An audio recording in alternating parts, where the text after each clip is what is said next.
As a person of faith ना, I always believed के do your best and leave the rest.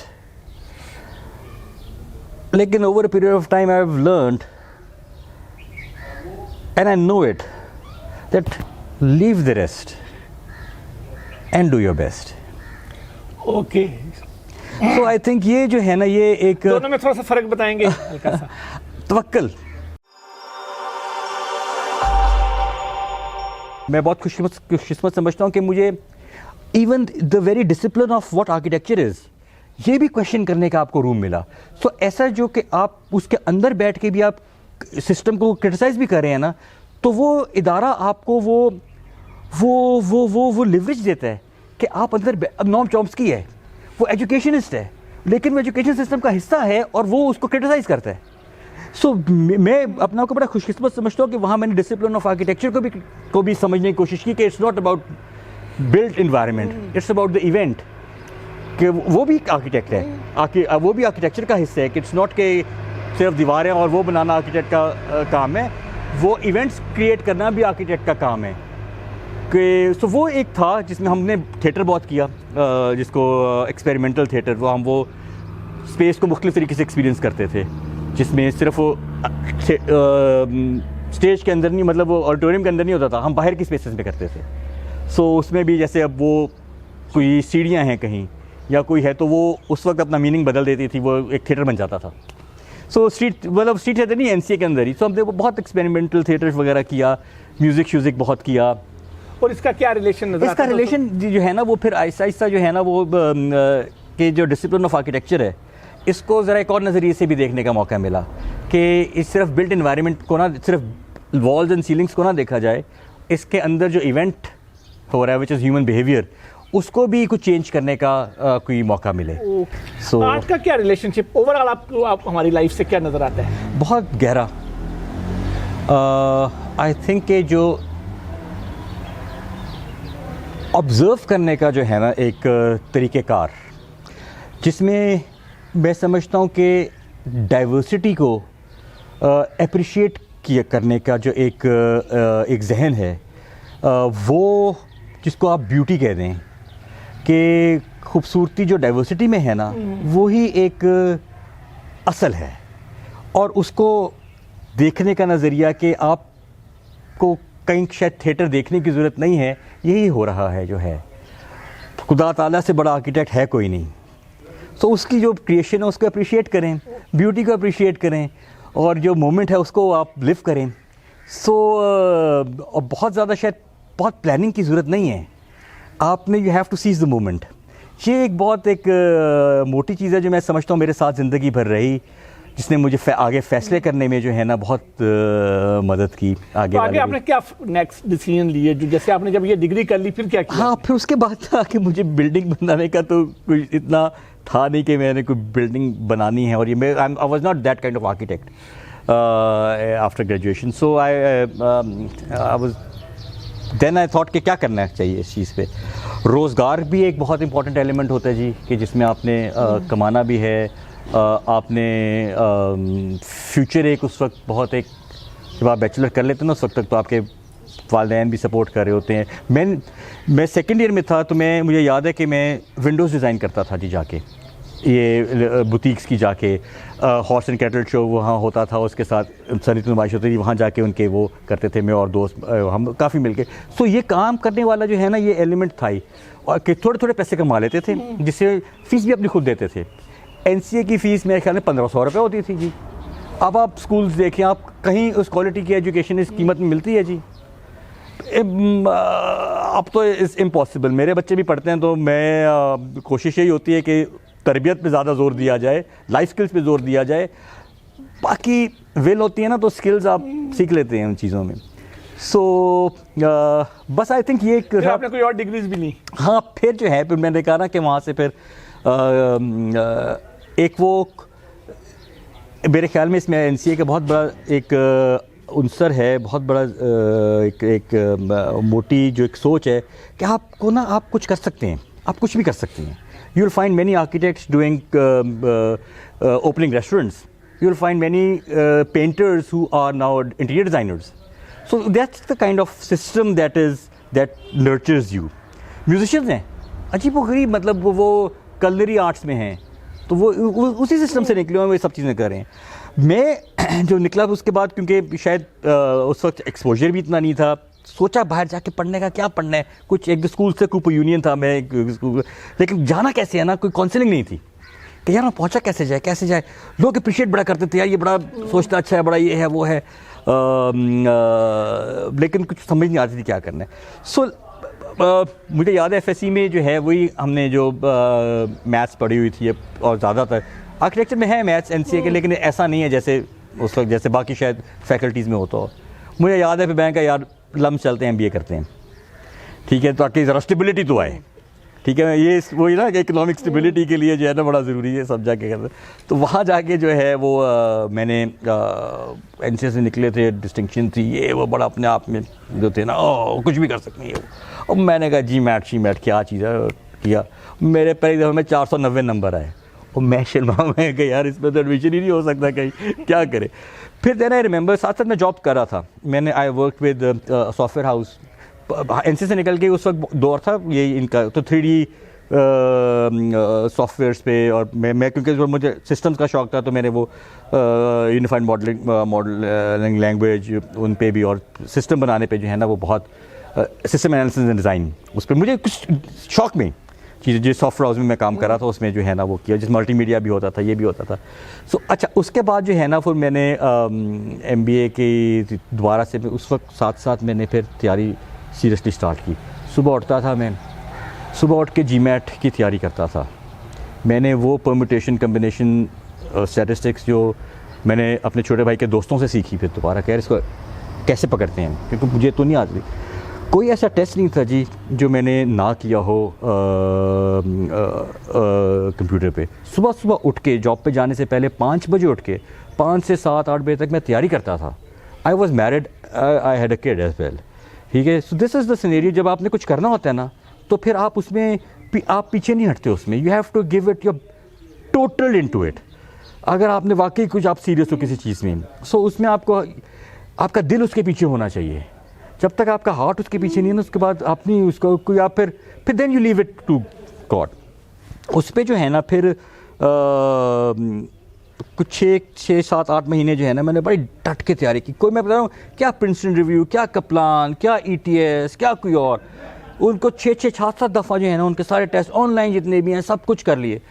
और अल्हम्दुलिल्लाह फिर मैंने फिर GMAT दिया उसके लिए. तो मैं वो जो है वो 620 मेरा नंबर है, और 600 से ऊपर जो थे वो जो है वो लम्स उनको वो देता था, उसको वेवर करता था, ठीक है. And then interview went well उन चीज़ों में. उसके बाद जो है वो ये भी कि उन्होंने फिर मुझे फाइनेंशियल एड भी दे दी उस चीज़ का. So I think I have been very lucky as well. अगर मैं अब चीज़ों को देखता हूँ ना कि मैं ज़िंदगी में एक नीयत एक मेरे ख्याल में बड़ी इंपॉर्टेंट चीज़ होती है, और साथ एक हार्डवर्क के अलावा there is no other way. आपको लोग लगते हैं कि बड़े इजी हैं, बड़े ऐसे हो गए हैं वैसे हो गए हैं, आप उनके जब पीछे देखते हैं ना तो उनके पीछे बहुत एक मेहनत होती है उस चीज़ के लिए. तो अब कहाँ एक सॉफ्टवेयर हाउस, फिर आप लम्स चले गए, फिर अब आप एक NGO चला रहे हैं. तो ये कैसे ट्रांजिशन, मतलब देखे ना नेस्ले शेस्ले और जी सैमसंग में चले जाएं और इतने बड़े. बिल्कुल आप सही कह रहे हैं. लम्स से निकलने के बाद जो है ना करने के बाद वो यही होती है कि पहली ख्वाहिश यही होती है किसी मल्टीनेशनल में आपको नौकरी मिल जाए. मैं अपने आप को बहुत खुशकिस्मत अपनी वालिदैन की दुआओं का ये नतीजा समझता हूँ. और शायद मैं I got into Nestle after my MBA में, और मैं वो था जो शायद मुझे याद है कि मैं कोई 31 साल का था जब मैं MBA करने गया था. तो हम बाबे होते थे, साथ जो है वो होते थे 22-23 साल के लड़के, वो दानी भाई कहते थे. सो तो was good experience all together, very youthful experience I would say. So उसके बाद जो है वहाँ से फिर 5-6 साल वहाँ काम किया नेस्ले में, बहुत अच्छा एक्सपीरियंस रहा. फिर वहाँ से एज ए बिज़नेस को प्राइवेट लेवल बिज़नेस, जब यहाँ ये रिटेल खुल रही थी मेट्रोज़ वगैरह, फिर वहाँ फिर 2 साल वहाँ फिर काम किया. सो लेकिन फिर कारवान कैसे आया, मैं आपको सही बताऊं अगर तो it's very easy to connect the dots के ये हुआ था तो ये हुआ था तो ये हुआ था तो ये हुआ था। लेकिन over a period of time ना मैंने एक चीज़ रियलाइज़ की है कि as a person of faith ना आई ऑलवेज बिलीव्ड के do your best and leave the rest. लेकिन over a period of time I have learned and I know it that leave the rest and do your best. Okay, So I think ये जो है ना ये एक दोनों में थोड़ा सा फर्क बताएंगे हल्का सा। तवक्कल, आपको you have to have faith in what you're doing। और अब जो मैं कर रहा हूँ ना, जो कारवान में कर रहा हूँ, अगर मैं आपसे कहूँ कि मैं आर्किटेक्चर कर रहा हूँ, I always wanted to do this and Allah has been kind to provide me the opportunity to do this। Social entrepreneurship, आप कम्युनिटीज़ में जाके प्रोग्राम डिज़ाइन करते हैं to change the lives of the people. It's not work any more, it's a life style and I have been very lucky to have good people working with us. अब मैं समझता हूँ कि मैं कह रहा हूँ कि कनेक्ट डॉट्स करना बहुत आसान है, लेकिन I think I was being prepared to take on this thing. ये एक पर्सनल जर्नी है, पर्सनल फेथ है, ये इसमें सही गलत वाली मैं स्टांस नहीं लूँगा, लेकिन मैं एक पर्सनल आपको अपना फीलिंग बता रहा हूँ, ये मैं समझता हूँ। और इसमें कोई आसानी मुश्किल वाली नहीं है, लेकिन एक रास्ता है जिसको जो समझ आ जाए। दो क्वेश्चन, अगर आपको दोबारा मौका मिले तो क्या आप यही सारा कुछ करना चाहेंगे स्टार्टिंग फ्रॉम योर स्कूल, या कहीं कुछ ना कुछ आप चेंज करना चाहेंगे, and what would be that change if any?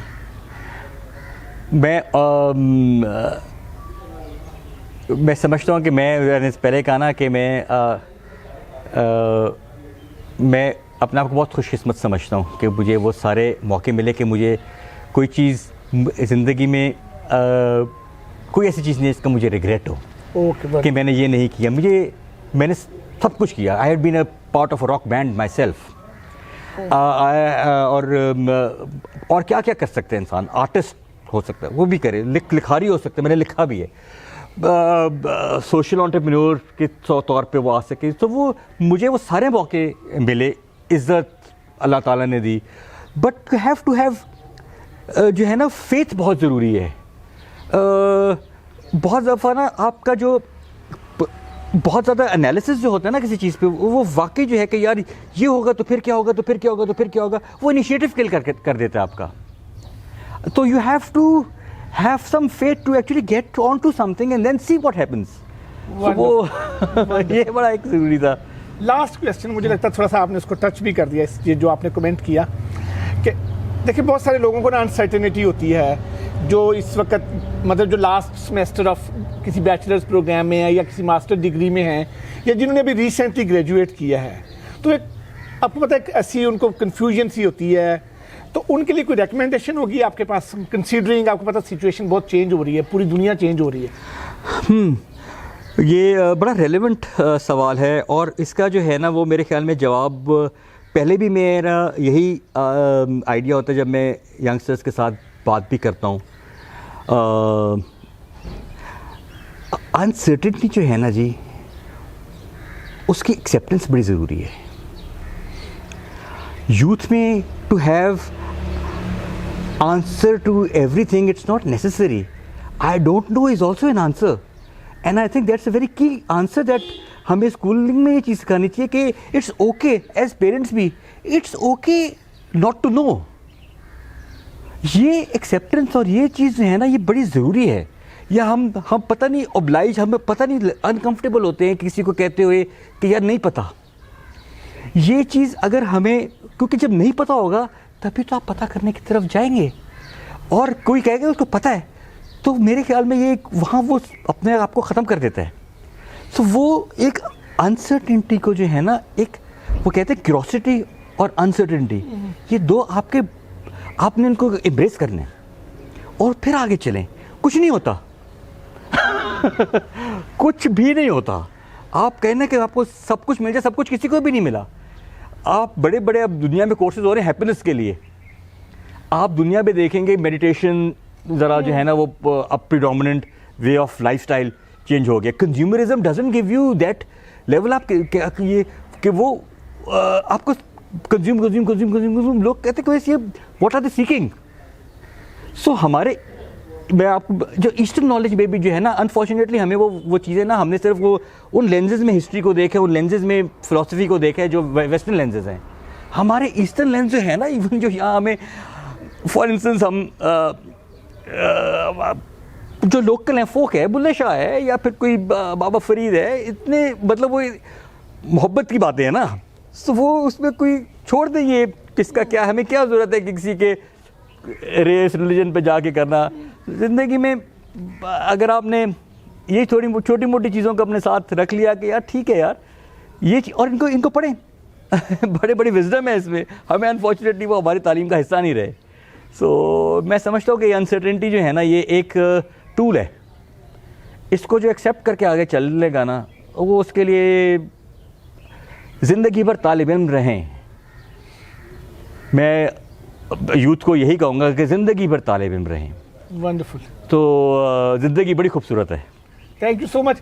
मुझे 3-4 बातें थी, मेरा दिल कर रहा था उस पर बात करें, लेकिन मुझे लगता है वो हम दूसरा किसी वक्त सेशन करेंगे। जैसे आपने रॉक बैंड की बात की और बहुत सारी बातें की, तो मुझे लगता है उसको भी एक्सप्लोर करना चाहिए, लोगों को सारे एस्पेक्ट का पता चलना चाहिए। Thank you so much for your time. बहुत शुक्रिया जी, आज आपने वो मौजू मुझसे पूछे हैं, लेकिन मुझे बड़ा मज़ा आया जी आपसे बात करके। थैंक यू वेरी मच जी। जैसे हमारे साथ आज बात कर रहे थे दानिश जब्बार साहब, इसके साथ ही इजाज़त दीजिए। अल्लाह हाफिज़।